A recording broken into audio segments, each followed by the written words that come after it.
Well, hello YouTube. I'm back to do another jersey collection video. It's been 7 or 8 months since I did the last one, and my collection has grown way faster than I could have anticipated literally 7 or 8 months ago. So there's about 11 new jerseys I'm here to show you, as you can tell by the thumbnail. I'm going to show you what I gained during the fall, what I've gained during the winter, what else I gained during the summer after I posted the original video. And yeah, let's go ahead and get started. Just to note, this is a continuation from my first video, so if you haven't seen that video, go ahead and go watch that, because I will be kind of backtracking on some of those jerseys I explained, not too much, but it would probably be helpful to watch that video as well. Starting off, we have Atlanta Thrashers, the Atlanta Thrashers. This is a very coveted jersey to me because, as many of you know, NHL 2004 is my maybe favorite video game of all time. I played it a ton as a kid. And if you know anything about the first cover athlete, it was Danny Heatley when he played for the Thrashers, and it was this very jersey. Now, it doesn't have any name or number on the back. It's just a blank coho, but there was something about this jersey that I just loved as a kid. I loved the design, and I had the white Thrashers jersey. I just had to have this. I got this for the holidays, and it's just like the other Thrashers jersey. It's heavy, it's bulky, it wears like a sweater, and that's a good thing. It's like high quality, it's kind of stretchy. I can't complain any of it. I mean, the shoulder patches are in great quality. This is just a fantastic jersey, and I've been wanting it pretty much all my life. I may do a custom Danny Heatley kit for this jersey. I'm not sure yet, because that is my dream jersey, to have a home Thrashers Danny Heatley jersey. But I'll think about it, because right now I love how this jersey is. Up next, prepare for a ton of Blue Jackets jerseys, because I did gain quite a lot of them. This one's fairly simple. It's just a blank Blue Jackets jersey. You might not think anything of it, except you may notice there's a few dead giveaways that explain some history of this jersey, right? So the tag of this jersey is a CCM, right? This CCM tag went out of use before the 2000-2001 season. They went back to that more professional looking tag. And as you can note here on the back, there's no mark of CCM or coho or whatever. There's none of that. It's actually on the bottom. I can remember which side here. Here it is. So this jersey would have been in production before the 2000-2001 season, because the 2000-2001 season was the very first season where they had the logo on the back of the neck. So this is a cool, just a little throwback sort of thing. This jersey would have been produced before they ever played a game on the ice. And yeah, it's the same reason why I want to get a pro player jersey, because those pro player jerseys would have been promotional jerseys only. Never worn on the ice, never worn during the game, obviously, because pro players were out of use after the 99-2000 season. This next jersey is a fun one. It's another white Blue Jackets jersey. And you might, again, not think anything of it until you see the inaugural patch. Let's see, flip it to this side, right? So this was kind of a passion project that I did with my father, and you're like, okay, cool, you got a jersey with a inaugural patch, and those are hard to find. We actually bought the inaugural patch from a seller and got it pressed onto the we got it hot pressed onto the jersey, right? And you may have noticed that there's some numbers. 31. Who was 31 during the inaugural season? Ron Tugnut. And this is a custom kit. So this was kind of the fun custom jersey that I want to do, right? Kind of go all out and say, I want to make my own Ron Tugnut inaugural season jersey. The biggest challenge was finding the correct dimensions, because in the very first, this is a fun fact, for the very first season of the Blue Jackets history, the dimensions of the font and the nameplate were different for the season after, until 2016-2017, when they switched to Adidas. So that very first season, the dimensions of the font, the numbers, and the name, and the size of the nameplate were entirely different. So that was the biggest challenge. Luckily, the seller I found on eBay who was selling these customized kits did eventually do the 2000-2001 season font sizing for the Blue Jackets. So ordered that, got it squared away, and once it came in, just had to find.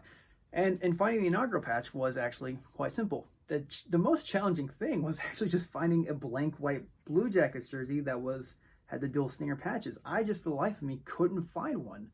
It just took weeks to see one on eBay finally pop up, and it did.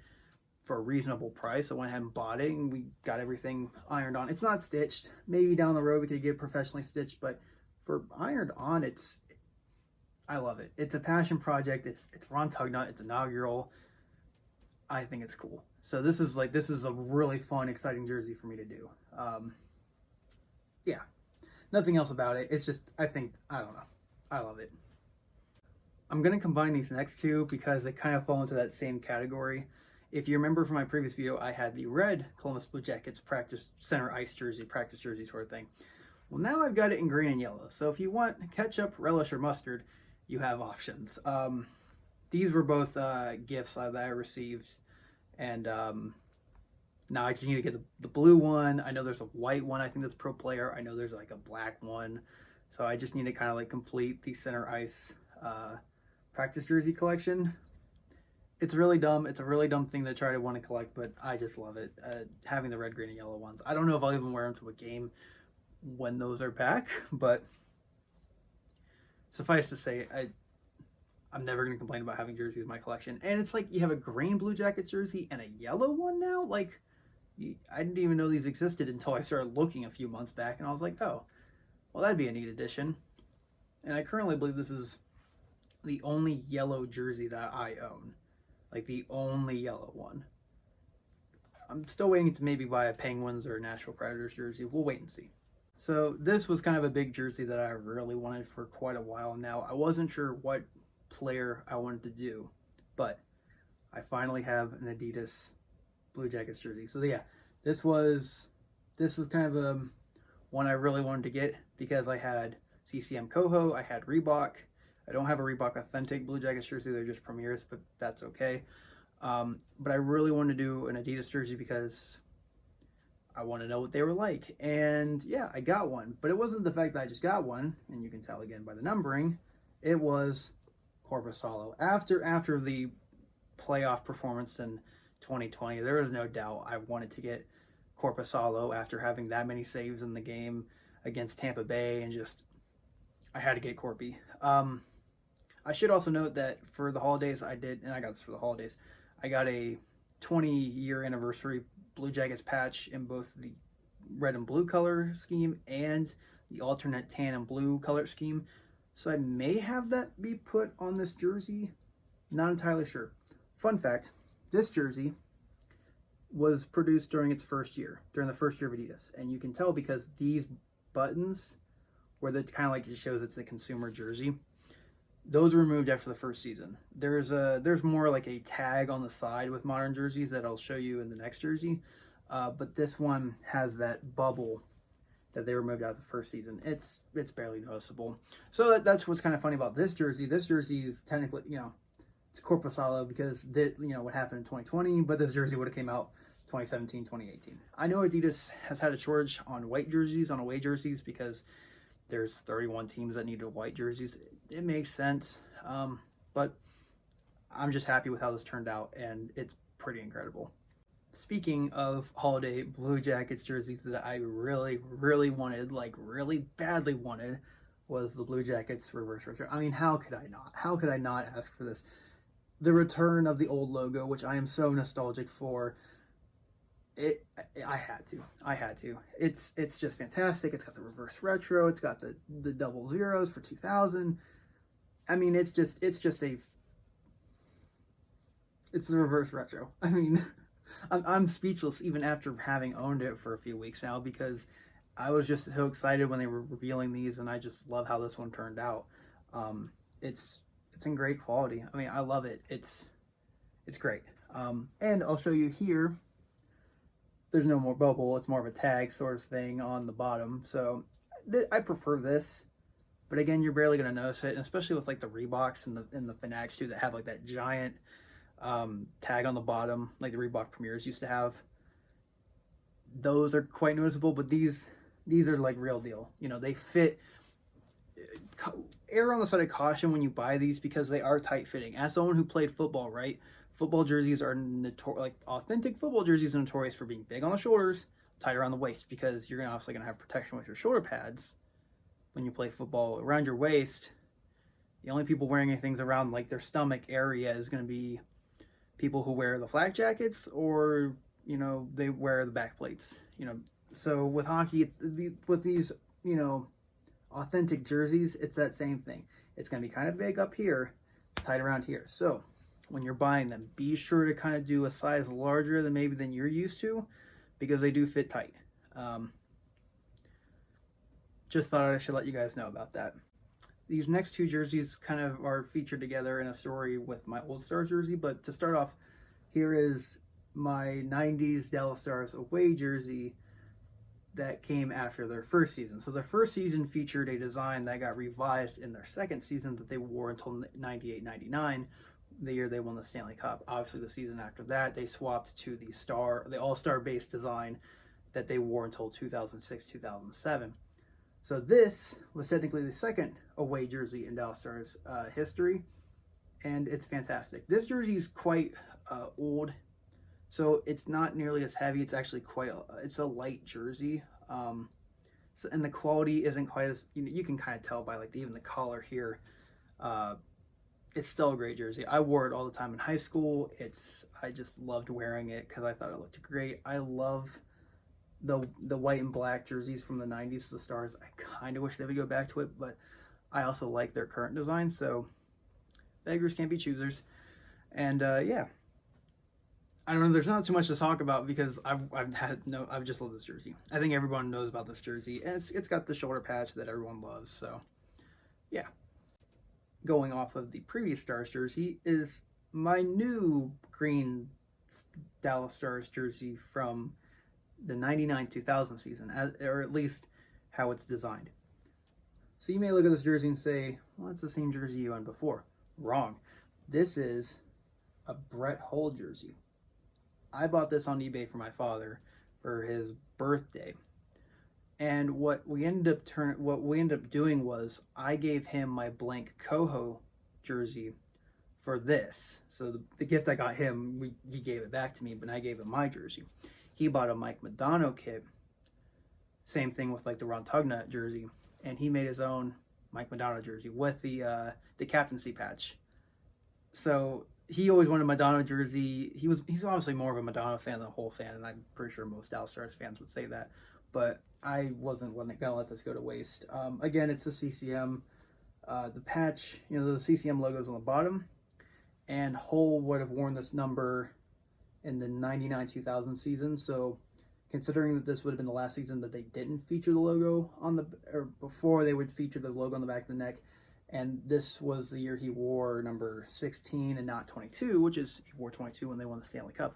This means this jersey pretty much exclusively belongs to the 99-2000 season. I've thought about buying an NHL 2000 patch and getting it stitched on here. We'll probably do that some point down the road, because I think that'd be kind of a cool thing. Specifically, this is a Brett Hull 99-2000 with the 2000 patch Dallas Stars jersey.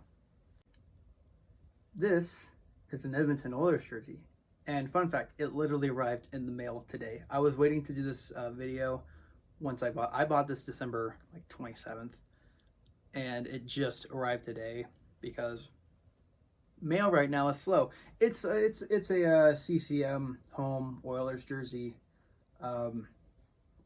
Back in the 2000s. I like this color scheme for the Oilers. I like the addition of the red, and the orange is a little bit more muted. I do like this, although I am much happier with them kind of keeping their current design, which goes back to what their design looked like in the 80s with well, that's not even true. Their colors are kind of different now. Whatever it is, I like this jersey. I looked at it, I was like, it's the 2000s, which is nostalgic for me. And I like the shoulder patches. The shoulder patches are of good quality. I like the oil rig worker with the hockey stick. I think it's just a great design. It's another light jersey. If you compare the CCM Thrashers jersey to this jersey, they are two entirely different jerseys in terms of the weight and the quality and the density. So it's kind of odd, but I can't complain. That's good for really cold winter days, and these are kind of good for the warmer winter days. So there you go. But yeah, this one literally came in, and I was just waiting. I was like, once this shows up, I'm gonna make this video, and that's what I'm doing. And last but not least is my Philadelphia Flyers Reebok Authentic jersey. You can tell it's an authentic by many ways. First off, you can tell the difference in fabric between the mesh on the interior sides of the body as well as the front and the sleeves.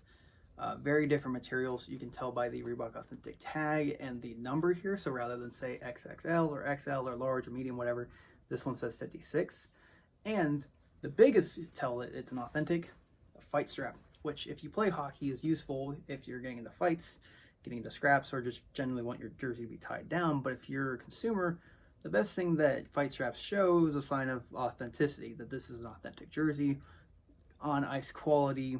It's usually more expensive, you know, when it was produced and sold. So that's usually what fight straps do now. But this one was just exciting. This falls in the same category as the Adidas, that it's big on the shoulders, right? You'll look like a tank walking around in this, and it's tight around the waist and the sides. So if you do buy Reebok Authentic, err on the side of caution, like with the ones from Adidas. Usually I would go a size up because they can be a tight fit. They are meant to be worn during a game.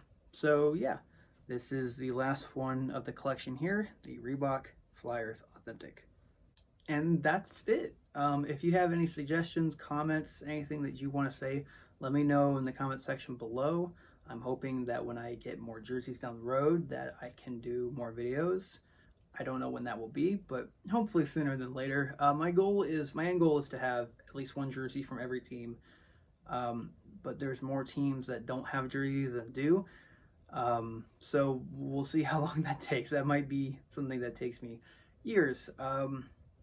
Just because jerseys are expensive. But if you have any suggestions, comments, again, put it in the comment section below. If you have any questions or would like to contact me about anything regarding jerseys, because I'm not going to say I'm an expert on buying jerseys, but clearly I've done some work to kind of increase my knowledge of the field. Like, ask questions I would love to answer. I'm sure other people would love to as well.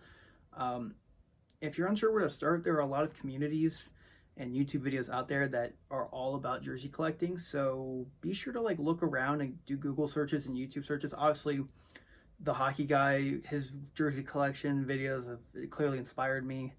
And then there's retailers on eBay like Ben H Sports and Full Moon Hockey's and more independent sellers that have great deals for jerseys that you won't find anywhere else. I have yet to find jerseys at like flea markets or anything like that, but hopefully when the pandemic kind of dies down and things are safe again, I can go do that. But again, if you have any questions or want anything you want to let me know, just put it down below and share this video if you think other people could benefit from this. It's a fun hobby. I think it's a great hobby to have. It's always exciting to see when mail day arrives and jerseys come. So thank you for watching, and I will see you guys next time.